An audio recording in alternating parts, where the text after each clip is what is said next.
Hello, and welcome to our special series of Green Elephant interviews during March 2021, supporting the annual B Corps month. B corporations, or B Corps for short, are businesses that meet the highest standards of verified social and environmental performance, public transparency and legal accountability to balance profit and purpose. Throughout March, we are chatting with key people in companies which have chosen to certify as B Corps and become a force for good. Perfect. So today I have been joined by Jacinta Gulasekharam and Miranda Hitchings from Dignity New Zealand. Dignity provide period products to those who might not have access. They've been a certified B Corporation for, I think, 4 years. Is that right? I think two, yeah. Okay. You've got 3 years of impact reports. But anyway, that's even better. So welcome to the show, Jacinta and Miranda. How are you this evening? Yeah, good, thanks. Summer over here, so I can't complain. Oh, great. It's absolutely horrible in the UK at the moment, and the weather has been dreadful. But anyway, just first a question for Jacinta, really. I was doing a bit of background reading, and then I had a look at your LinkedIn profile, and it says Jacinta is an impatient, impact-driven social entrepreneur. And I was really interested because impact-driven social entrepreneur, that's great. I think a lot of us like to think that we in the B Corp movement are like that. The impatience piece was the bit I was interested in. Talk to us about your impatience. I think Miranda could attest to this as well, but I've been very, very well known, especially with my family, that I have no patience to wait for things to happen. I want to see them get done and have a plan. Would you say that I'm a bit impatient? Yeah, but I think it's a really good thing. It means that stuff happens. Like, stuff never goes through with government. So like the fact that you got a law passed in a year and a half is amazing. Yeah. So that's interesting. So you say you got a law passed. So there was a law passed in New Zealand to what law was that, and what was your role in it?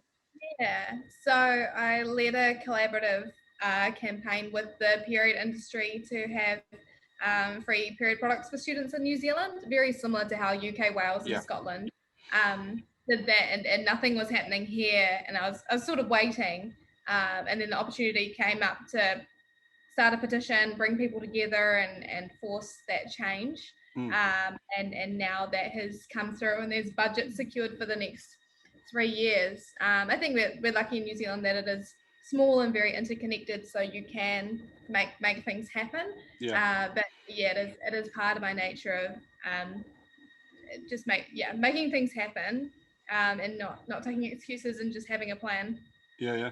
That's amazing. And Miranda, what's that like to work with?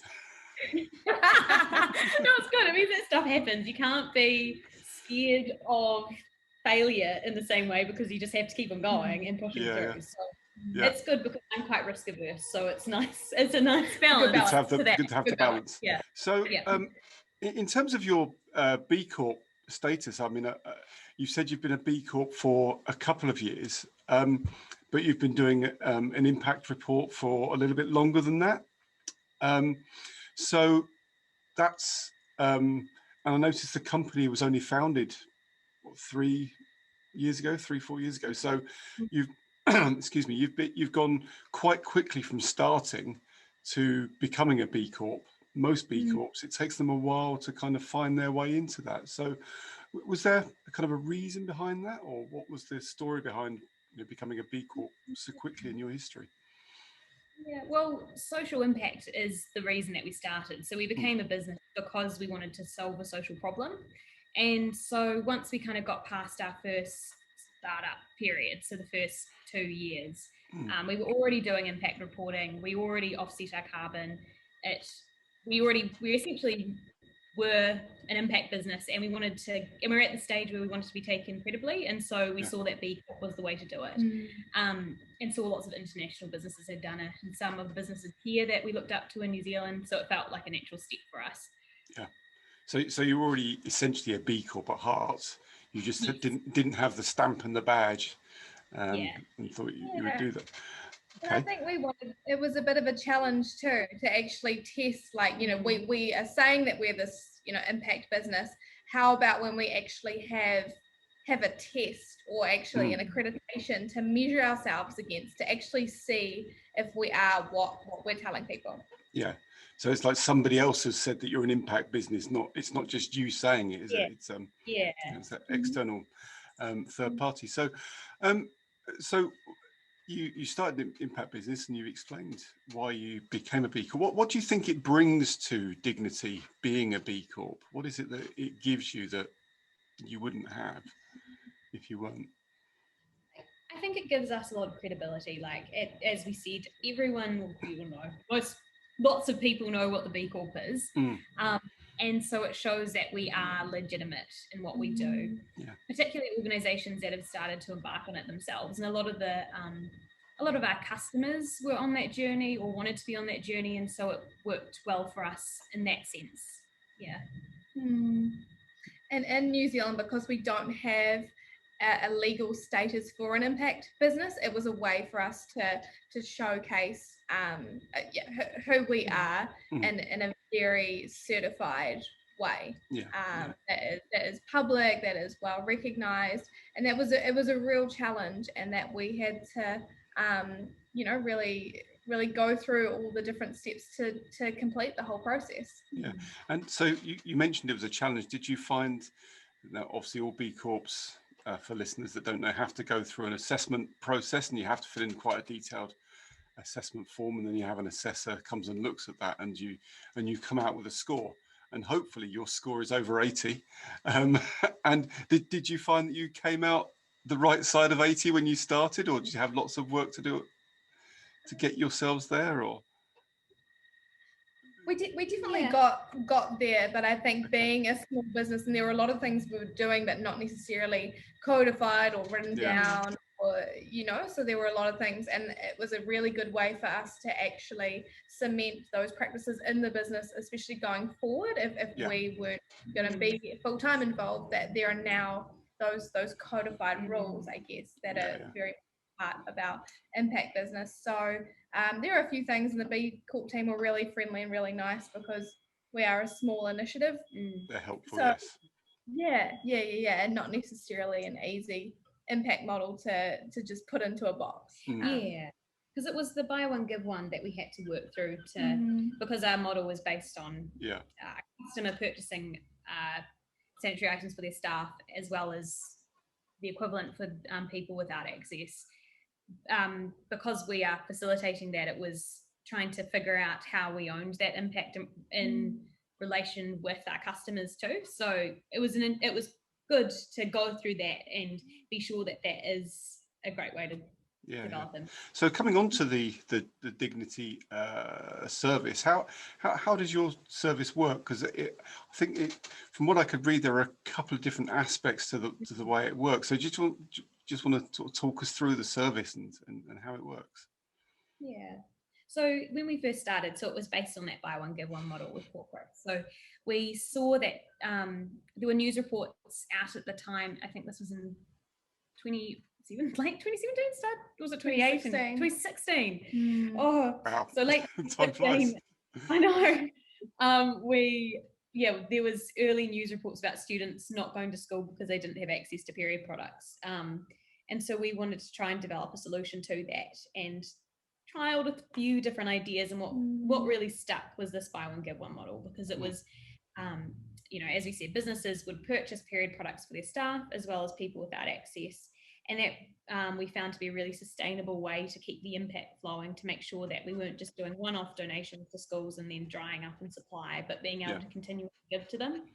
And so so we started with that model, and we had that for the last, we had that for the majority of the time until last year. So just to be clear on the buy one give one, the way that works is that an organisation will buy a number of period products for their staff, and at the same time buy the same amount, which will then, I guess you manage that for them. They don't actually buy it and receive it, but Yeah. you give away an equivalent number of products to whoever you think is in need of them.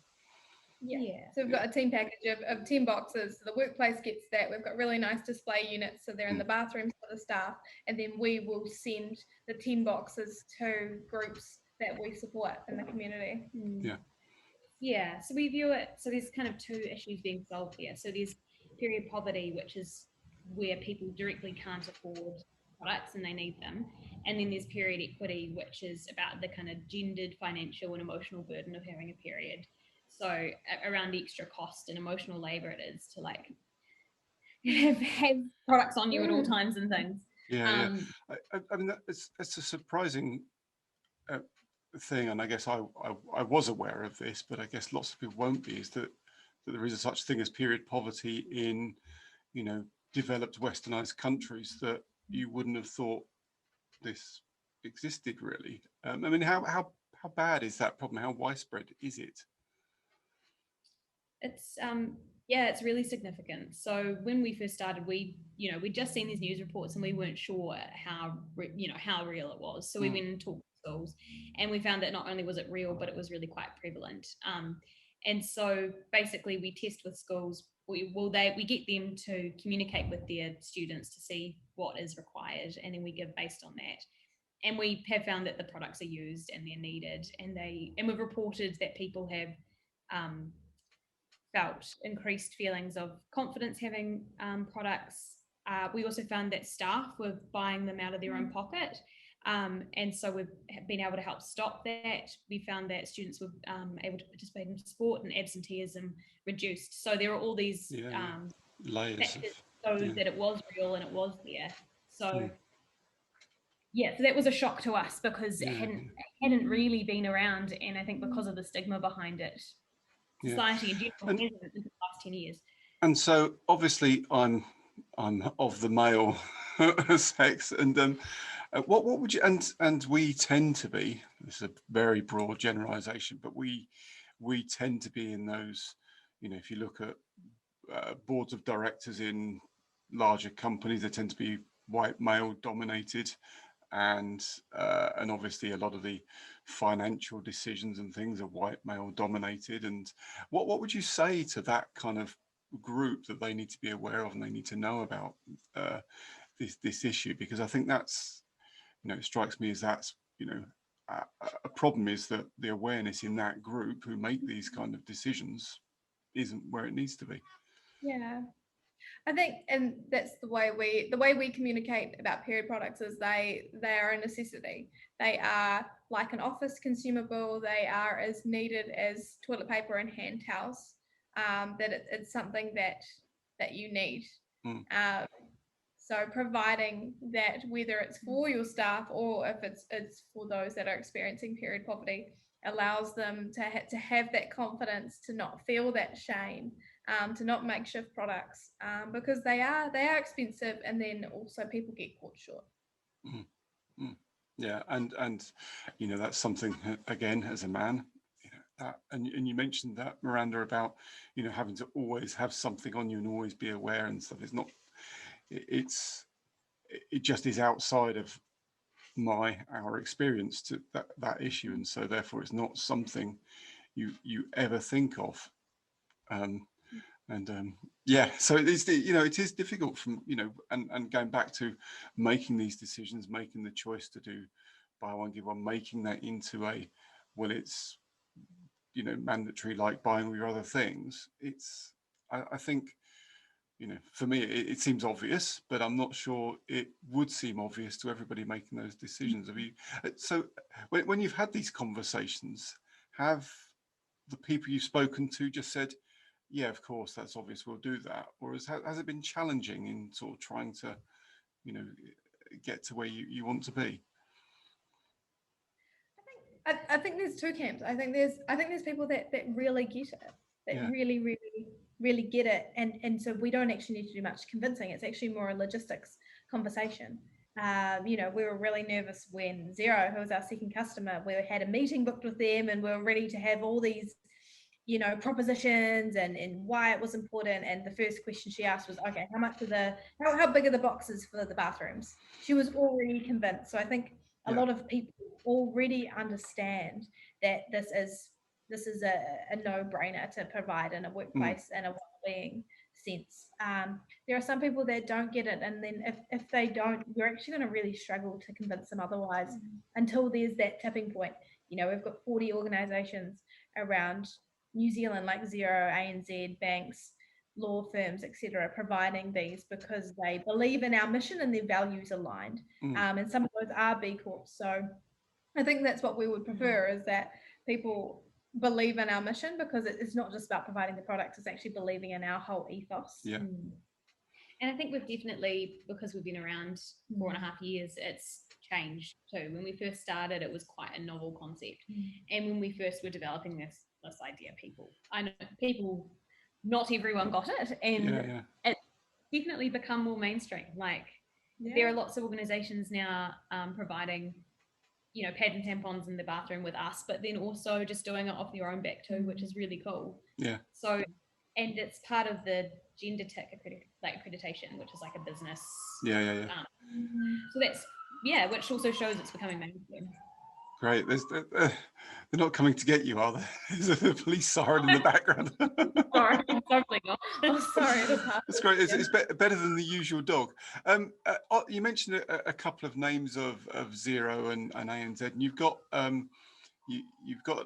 lots of partner organisations listed on your website. Are they organisations that are taking your service and are using your service, or are they partnering in a different way? They're all the buy one get one partners. Okay, so that they're partnering to the effect that they are helping you and they are helping pass on products to people that might need it. Okay, is there a kind of a hot topic because whatever area of sustainability or impact or whatever you're in there tends to be a hot topic of the moment, whether you're in ocean conservation and the topic of the moment is the coral reefs, or you're in zero waste and the topic of the moment is plastic recycling. Is there something which is a hot topic and that you're working on and that you're looking for help on at the moment? Is there something that's current? Yeah, I was wondering around the choice side of things. I think more from our side is around choice. That is a really big cornerstone of dignity in general. And I think even with this new government announcement that there's going to be free pads and tampons for students, that question of choice comes up again, and especially sustainability. So with us from early on, we decided that we would go with a provider that had organic biodegradable products. So that we could, not make sure that we're helping people, but also not harming the planet at the same time. So we provide that full range of products. Then our suppliers introduced the menstrual cups, so we introduced that. And then last year we partnered with our period underwear to include the underwear. So we've got the full range of products that are all sustainable options. But it's about everybody having a choice for what suits them. But I think in the period industry, there are a lot of thoughts around, maybe one should be preferred over the other, or we should all go towards one. So I think that's always a hot topic. Would you say so? Yeah, totally. And I think there's this idea that menstrual cups are the silver bullet for one, solving period inequity, and two, reducing the waste associated with periods. And menstrual cups are so awesome for the people that can use them, but they're not best suited to everyone. They don't suit everyone. From a physical perspective, especially if it's younger people that are using it, and also a sanitation perspective, it's a lot more difficult to manage. And so it's trying to find sustainable solutions that aren't just that. Yeah, and I think, do you have an issue finding sustainable solutions that are truly sustainable?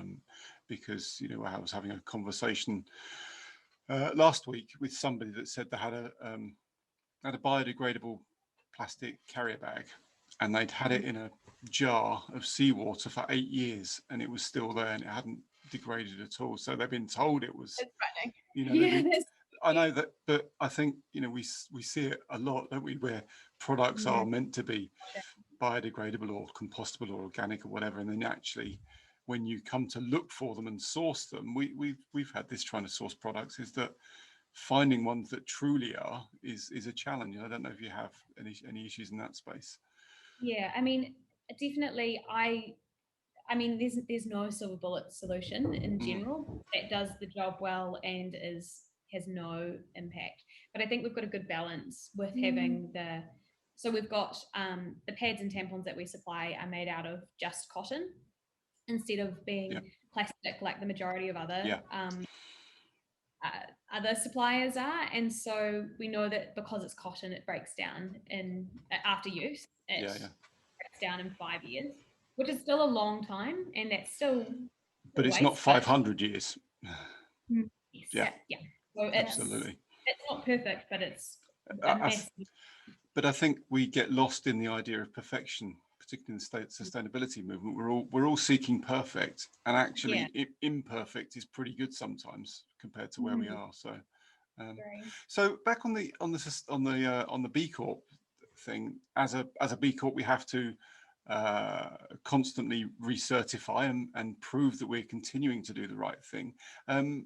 You have recertified. When does yours come up? And are there any challenges? It was recently that we recertified. Okay. And we'll have to do it again. And how was the process? Was it straightforward for you recertifying? I think it was fine this year. We've got a general manager, which is amazing. Both of Miranda and I have full-time jobs and do Dignity part-time as directors.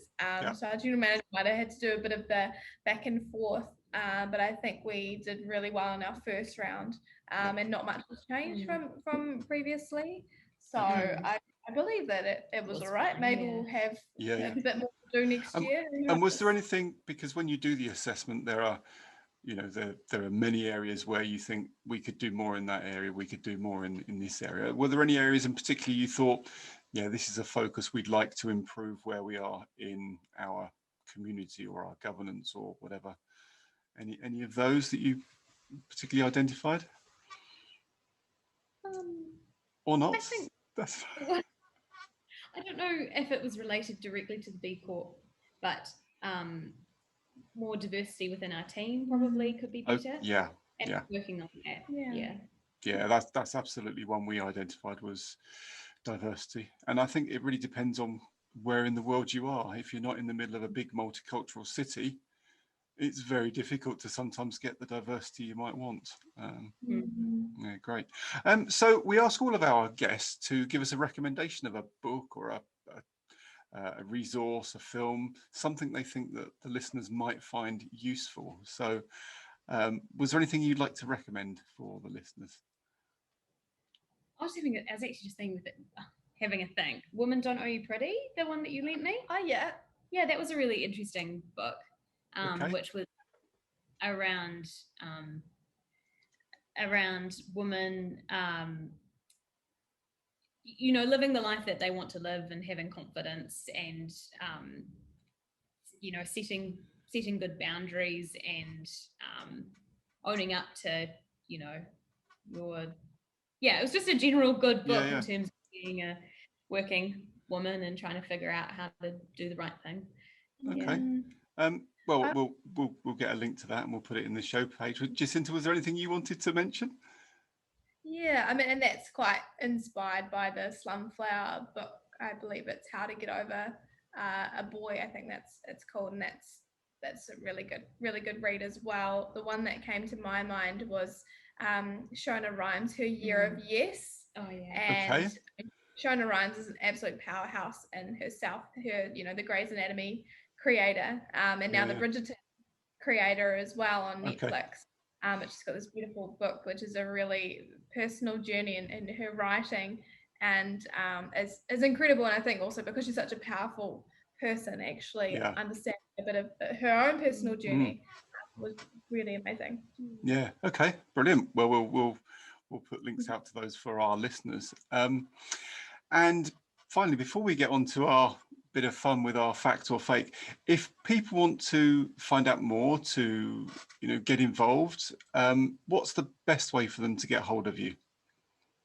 Is it via your website, or do you hang out on LinkedIn, or? We are on LinkedIn, so we're dignitynz.com for our website.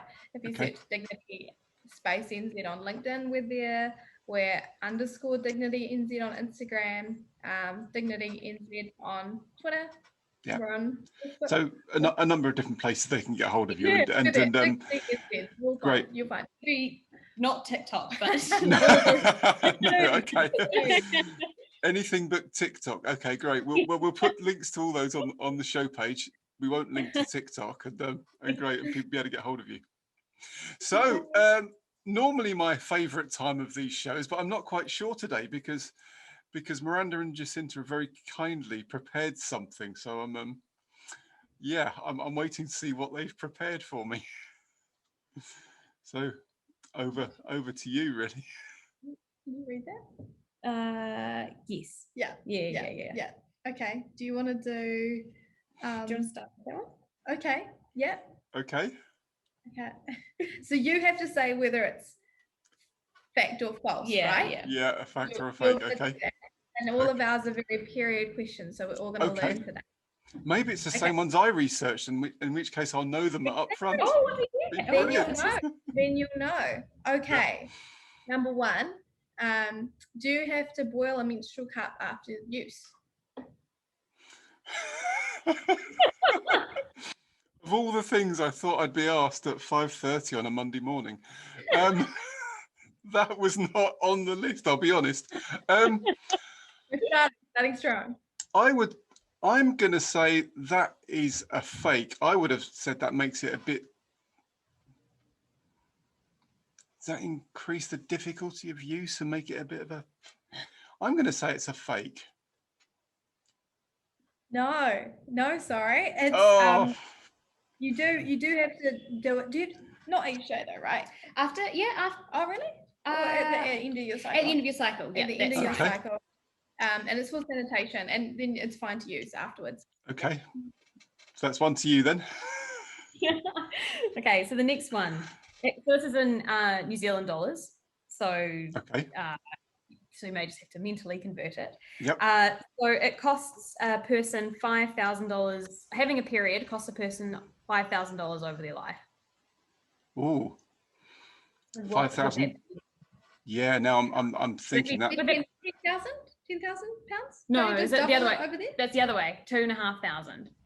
Because yours was with double hours, I think. Oh, okay. Yeah, 2,500 pounds. Well, I did some research on the number of products they might use over their lifetime. So that sounds possible, if a tiny bit low, maybe. I'm thinking that might be a fake. I think it might be a little bit more than that. Yeah, it is a fake. You're correct. It's actually 15,000. So it's wow. By 3. Might be that New Zealand has higher costs for period products, but interesting. Yeah. Was low. Question number 3 is you can compost your organic cotton pads and tampons. Well, that's if they are truly organic. Surely you can. I'd say that's a fact. Yep, correct. It's got to be, isn't it? Great. Correct. Great. Yes.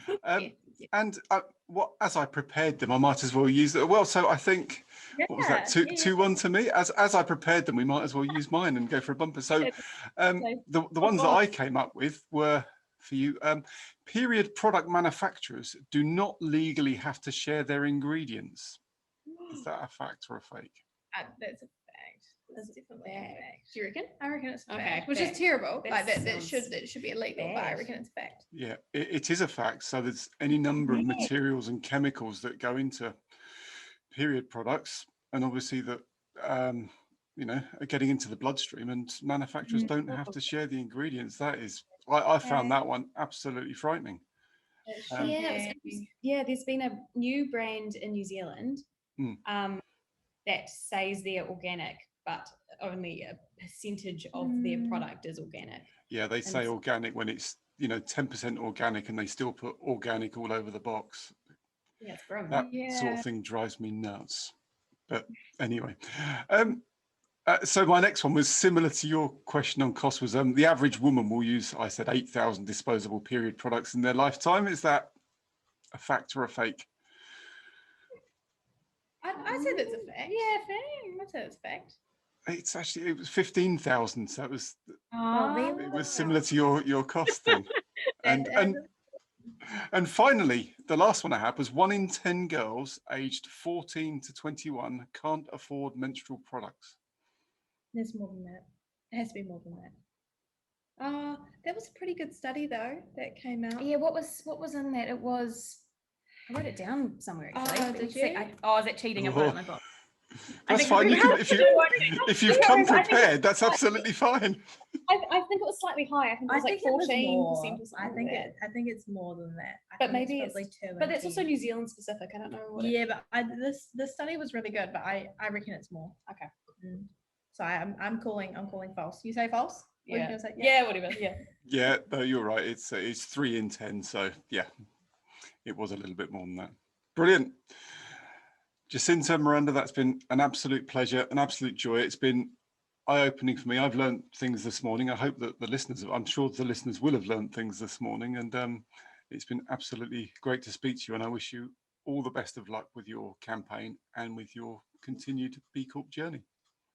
Thank you. Thank you.